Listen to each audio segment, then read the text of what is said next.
Hey everybody, Keith Dotson here, and in this video, we're going to see a place that I've wanted to see for years. But first, we're going to Arthur's Ridge at Sleepy Hollow Cemetery in Concord, Massachusetts to visit this guy. The small plain grave marker that simply says Henry marks the final resting place of Henry David Thoreau, who of course wrote one of the most influential books of the 1800s and even today, Walden or Life in the Woods.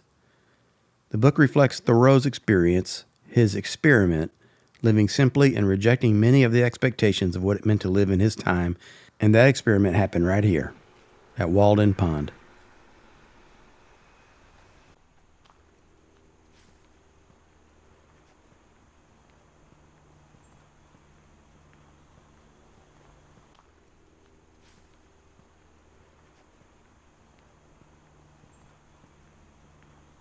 I have to say, Walden Pond isn't exactly how I pictured it. For starters, there's a visitor center. Notice those stones, I'll explain those later.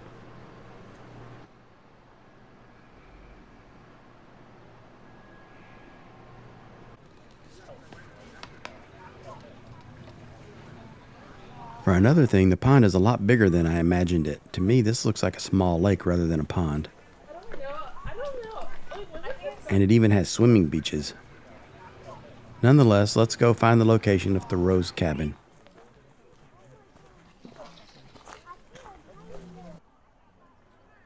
Thoreau was a transcendentalist. Concord was a hotbed of transcendentalism in the 1800s, with the writer Ralph Waldo Emerson being a leading proponent. He mentored Thoreau into the belief system. Some of the tenets of transcendentalism included belief in the basic unity of all creation and the innate goodness of humanity, among other things. Transcendentalism rejected the establishment and the conventional ideas of the 1800s. Transcendentalists supported the right for women to have the vote, which didn't come in reality until 1920. They supported workers' rights, the temperance movement, which ultimately led to prohibition in the early 1900s. They supported religious freedoms and innovation in education.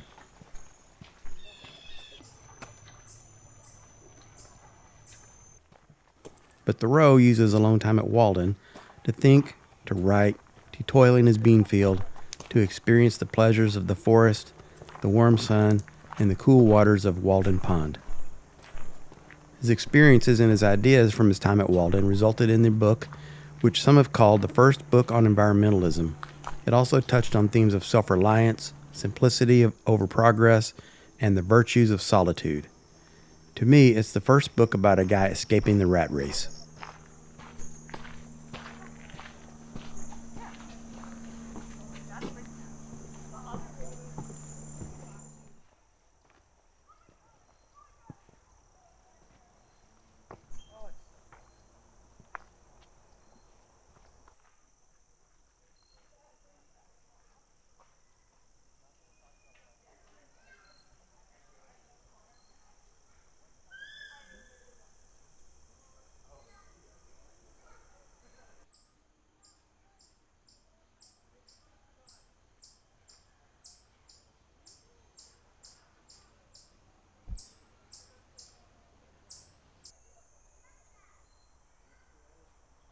This big pile of stones were left here at the home site by visitors over the past 150 years, after a visitor in 1872 left the very first one, saying that people should bring stones as a memento of their visit that could be used to build a monument to their great author.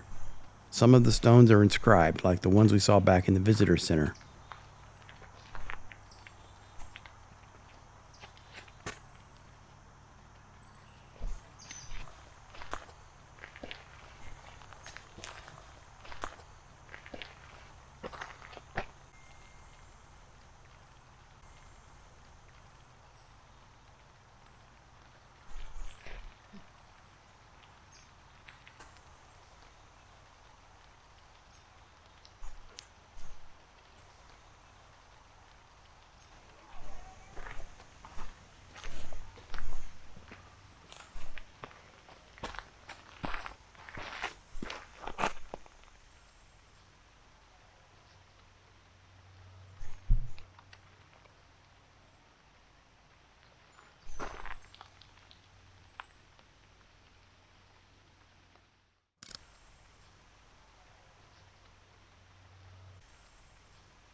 Another thing on my bucket list was a visit to the Old North Bridge in Concord, where the experiment we call the USA was set into motion with a rifle shot back in the 1700s.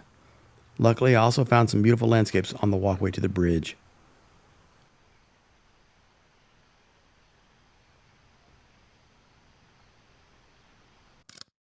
I love a landscape with a dominant tree as a focal point.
Ground with muskets and stuff, you know what I mean? We have that much more advantage on range.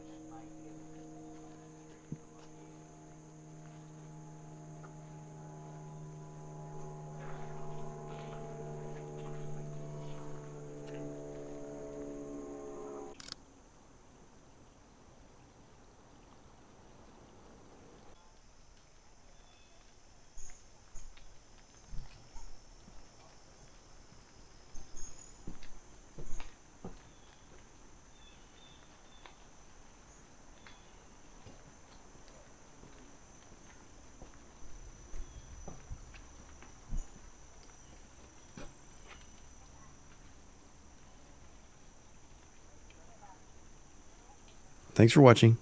Be sure to visit my website at keithdotson.com.